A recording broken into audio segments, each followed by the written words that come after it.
Il y a un homme, quelque part dans ta vie, qui ne te touche presque jamais le premier, qui ne répond pas tout de suite, qui laisse un silence après tes messages, un silence que tu interprètes 1000 fois dans tous les sens, sauf le bon, et tu penses qu'il s'en va. Mais voici la vérité brutale que personne ne te dira, ce silence n'est pas une fuite. C'est une confession que tu ne sais pas encore lire. La plupart des femmes confondent la distance avec le désintérêt. Elles ont appris, depuis l'enfance, une équation simple. L'amour, c'est la présence. Plus il est proche, plus il aime. Plus il s'éloigne, moins il aime. Cette équation est fausse, et elle va te faire souffrir toute ta vie si tu ne la démontes pas maintenant. Mais voici où ça devient dangereux. Il existe un type d'homme précis, pas tous les hommes, un type précis, chez qui la distance n'est pas un manque d'amour. C'est l'inverse exact. C'est la preuve que quelque chose d'important se joue à l'intérieur de lui, quelque chose qu'il ne contrôle pas complètement. Freud appelait ça un conflit entre le désir et la défense. Le désir pousse vers toi. La défense, construite bien avant qu'il te rencontre, souvent avant même qu'il sache marcher, le retient. Et cette défense n'a jamais été conçue pour te repousser toi. Elle a été conçue, il y a très longtemps, pour protéger un enfant qui n'avait personne d'autre pour le faire. Reste avec moi ici, parce que c'est là que la plupart des gens décrochent, ferment cette vidéo et retournent vers des explications faciles. Il n'est pas prêt, il a peur de l'engagement, il joue avec toi. Ces phrases sont des pansements sur une plaie que personne n'a envie de regarder vraiment. La vérité est plus inconfortable. Un homme qui garde ses distances, alors qu'il ressent quelque chose de fort pour toi, est en train de vivre en ce moment même une guerre intérieure que tu ne vois pas. D'un côté, une partie de lui, la partie adulte, consciente, celle qui te parle, qui te sourit, qui pense sincèrement à toi, veut se rapprocher. De l'autre côté, une partie beaucoup plus ancienne, beaucoup plus silencieuse, tire la sonnette d'alarme, et cette partie-là ne négocie pas avec des mots. Elle agit avant que la pensée n'arrive. C'est ça, l'inconscient. C'est pas ce que tu ignores, parce que personne ne te l'a dit. C'est ce que ton propre esprit te cache à toi pour te permettre de continuer à fonctionner. Un homme qui a appris, enfant, que l'attachement finit par une perte. Un parent absent, une mère débordée, un père qui critiquait plus qu'il ne serrait dans ses bras, développe un système de sécurité intérieure. Le système a un seul objectif, ne jamais revivre cette douleur originelle. Et voici le piège cruel.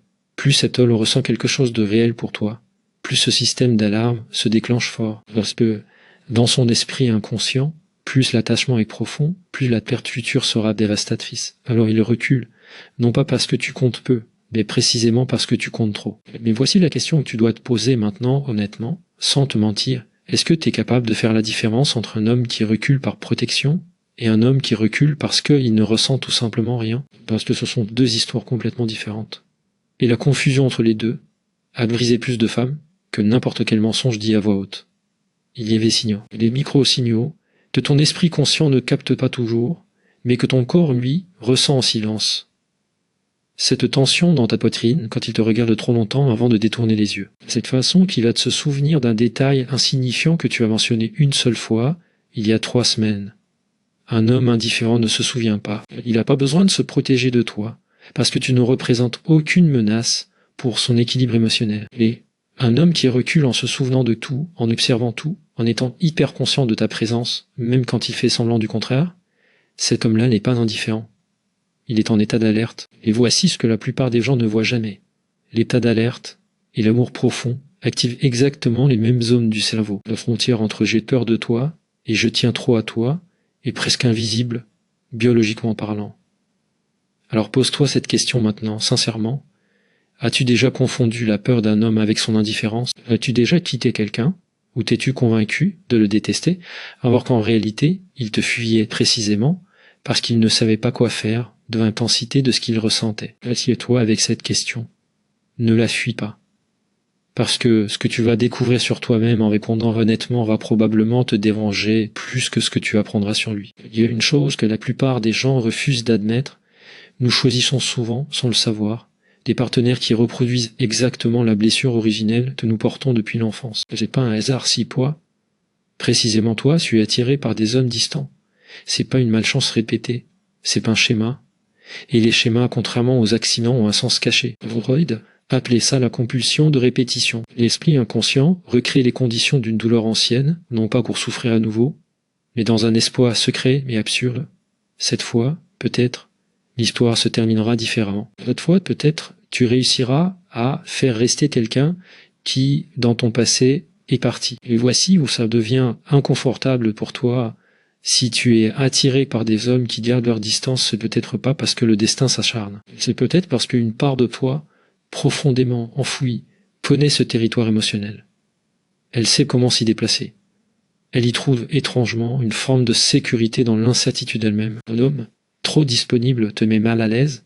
Tu ne sais pas pourquoi, mais quelque chose en toi se méfie de la facilité. Alors qu'un homme qui recule, qui doute, qui hésite, celui-là active en toi un mécanisme ancien, le besoin de mériter l'amour, de le conquérir, de prouver ta valeur encore et encore. Mais ici, la vérité devient encore plus dure. Cet homme distant que tu essaies de décoder, de comprendre, de débloquer, il fait exactement la même chose que toi de son côté. Lui aussi rejoue une scène ancienne. Lui aussi, sans le savoir, teste inconsciemment si cette fois, quelqu'un restera malgré la distance qu'il impose. Vous êtes peut-être, tous les deux, en train de rejouer deux blessures différentes qui se sont reconnues sans jamais se nommer. Et la plupart des gens ne voient pas ça. La plupart des gens pensent qu'ils tombent amoureux d'une personne. En réalité, ils tombent amoureux d'un rôle familier, un rôle que leur inconscient reconnaît, même quand leur cœur souffre à cause de lui. Maintenant, va plus loin avec moi, parce que c'est ici que ça devient vraiment dangereux à regarder en face. Cet homme qui t'aime, en gardant ses distances, vit un conflit intérieur bien plus violent que ce qu'il montre. Chaque fois qu'il se rapproche de toi, émotionnellement, chaque fois qu'il te partage quelque chose de vrai, chaque fois qu'un moment devient trop intime, une partie de lui panique, pas consciemment, pas volontairement. Mais son corps, lui, réagit comme si un danger réel venait de se présenter. C'est ce qu'on appelle en psychologie l'ambivalence d'attachement. Il veut te garder près de lui et il a besoin de te tenir à distance en même temps, dans le même instant, sans contradiction apparente pour lui. Et cette ambivalence n'est pas un choix qu'il fait contre toi. C'est une cicatrice qui parle plus fort que sa volonté. Pense à un enfant qui a appris que se rapprocher trop d'un parent, un parent instable, imprévisible, parfois chaleureux et parfois froid, menait à une douleur incontrôlable. Cet enfant développe une stratégie de survie brillante, rester proche, mais jamais trop. Aimer, mais toujours avec une porte de sortie ouverte, ne jamais s'investir complètement, pour ne jamais être complètement détruit si l'autre s'en va. Cette stratégie a fonctionné à l'époque, elle l'a protégé. Mais maintenant, adulte, face à toi, cette même stratégie devient une prison. Elle ne le protège plus. Elle l'empêche simplement de vivre pleinement ce qu'il ressent. Et voici la partie la plus douloureuse de toute cette histoire. Il le sait, quelque part. Une partie de lui sait exactement ce qu'il fait. Et cette conscience partielle le fait souffrir en silence, la nuit, quand il repense à toi, et se demande pourquoi il n'arrive pas simplement à te laisser entrer. Mais voici ce que la plupart des gens ne comprennent jamais. On ne peut pas aimer quelqu'un qu'on le sortir de sa propre prison intérieure. Donc on ne peut pas être assez patiente, assez douce, assez parfaite pour désactiver un mécanisme de défense construit sur des années de survie émotionnelle. Alors, la vraie question, celle qui va te hanter en refermant cette vidéo, n'est pas comment le faire changer. C'est combien de temps es-tu prête à attendre à la porte d'un homme qui peut-être ne trouvera jamais la clé lui-même. Il y a une phrase que personne ne prononce jamais à voix haute, parce qu'elle est inconfortable pour être admise. Parfois, c'est pas lui que tu essaies de sauver, c'est toi. Chaque fois que tu analyses son silence, que tu cherches à comprendre son comportement, que tu construis des théories entières sur ce qui se passe dans sa tête, tu es en train de fuir quelque chose de bien plus terrifiant que sa distance. Tu fuis ta propre peur de ne pas être suffisamment aimable pour qu'on reste. Reste avec cette phrase un instant, le repousse, pas trop vite. Parce que si tu passes ton énergie à décoder un homme distant, à chercher le sens caché derrière chaque message tardif, chaque silence prolongé, une partie de toi, inconsciemment, préfère peut-être ce mystère à une réponse claire. Le mystère peut toujours devenir une belle histoire. Une réponse claire, elle peut être un rejet définitif. Et le rejet définitif, ton inconscient le redoute plus que tout au monde. Voici ce que la plupart des femmes découvrent trop tard, en thérapie, après des années de relations avec des hommes indisponibles. Elles n'attendaient pas vraiment que cet homme change. Elles attendaient, sans le savoir, de trouver enfin, à travers lui, qu'elles étaient dignes d'être choisies. Malgré tout, malgré la distance, malgré l'indifférence apparente. C'est une tentative inconsciente de réécrire une histoire bien plus ancienne. Une histoire où, enfant, tu as peut-être appris que l'amour n'était pas garanti, qu'il fallait le mériter, qu'il pouvait disparaître sans prévenir, à cause d'un travail, d'une dispute, d'un divorce, d'une absence émotionnelle jamais expliquée. Et maintenant, adulte, face à un homme distant, ton système nerveux reconnaît ce terrain familier, pas parce qu'il te fait du bien, mais parce qu'il te semble étrangement chez toi. C'est la partie la plus difficile à accepter dans toute cette histoire. La souffrance familière l'assure parfois plus que le bonheur inconnu. Mais allons plus loin, parce que la pression doit encore monter, avant que tu comprennes vraiment ce qui se joue. Chaque relation avec un homme émotionnellement distant devient, sans que tu t'en rendes compte, un miroir. Ce miroir ne te montre pas qui il est. Il te montre ce que tu es prête à endurer pour éviter d'affronter ta propre peur de l'abandon. Parce que tant que tu es concentré sur lui, sur ses silences, sur ses hésitations, sur son comportement imprévisible, tu n'as pas à te poser la question la plus terrifiante de toutes. Et si le problème n'était pas seulement de le faire rester, et ta propre incapacité à croire que tu mérites qu'on reste sans effort. Cette question-là, la plupart des gens la fuient toute leur vie. Ils changent de partenaire, changent de ville, changent d'histoire, mais le schéma reste identique parce que le schéma n'a jamais été à l'extérieur. Il a toujours été en eux. Et voici où ça devient presque insupportable à admettre. Si tu continues à choisir des hommes distincts, en pensant que cette fois sera différente, tu n'es peut-être pas en train de chercher l'amour. Tu es peut-être en train de chercher, encore et encore, la confirmation d'une croyance ancienne, la croyance que l'amour doit toujours être incertain, difficile, presque impossible à obtenir, pour être considéré comme réel. Freud appelait ça la répétition du trauma. Jordan Peterson dirait que tant que tu n'affrontes pas consciemment ce chaos intérieur, il continuera à organiser ta vie extérieure à ta place, sans ta permission, encore et encore, sous des visages différents, mais avec la même douleur au fond. Alors regarde-le en face maintenant, cet homme qui garde ses distances, regarde-le vraiment. Est-ce que tu l'aimes lui? Ou est-ce que tu aimes ce qu'il représente, ce défi ancien, cette bataille familière que tu mènes depuis bien plus longtemps que cette relation? Cette question va rester en toi, elle va te suivre bien après cette vidéo, et c'est exactement pour ça qu'elle est importante. Voici la vérité que ni lui ni toi n'êtes prêt à entendre, mais que je vais dire quand même, parce que quelqu'un doit le faire. Aucune quantité de patience, de compréhension, de douceur infinie de ta part ne peut réparer une blessure que tu n'as pas créée. Tu ne peux pas aimer un homme assez fort pour désactiver, à sa place, un mécanisme de défense construit avant même qu'il te connaisse. Ce n'est pas un manque d'amour de ta part. C'est une limite fondamentale de ce que l'amour peut réellement accomplir. L'amour ne guérit pas automatiquement.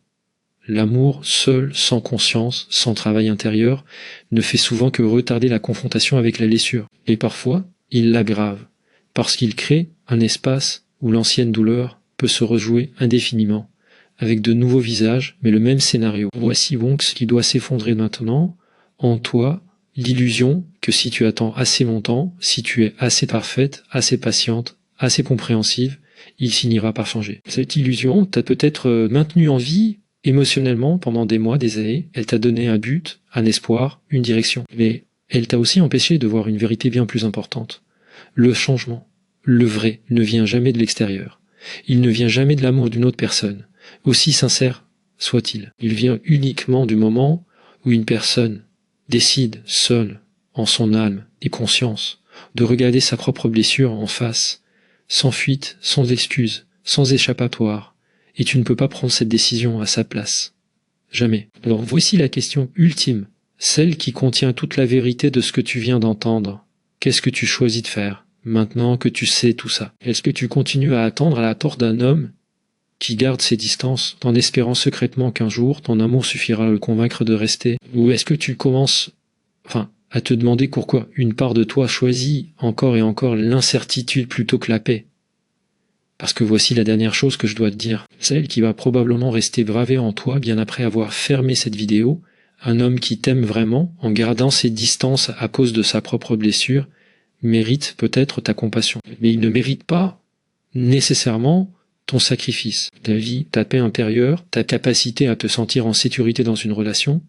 Ces choses-là ne devraient jamais dépendre de la vitesse à laquelle quelqu'un d'autre guérit ses propres blessures d'enfance. Tu peux comprendre sa peur. Tu peux même l'aimer, malgré elle. Et comprendre n'est pas synonyme d'attendre indéfiniment.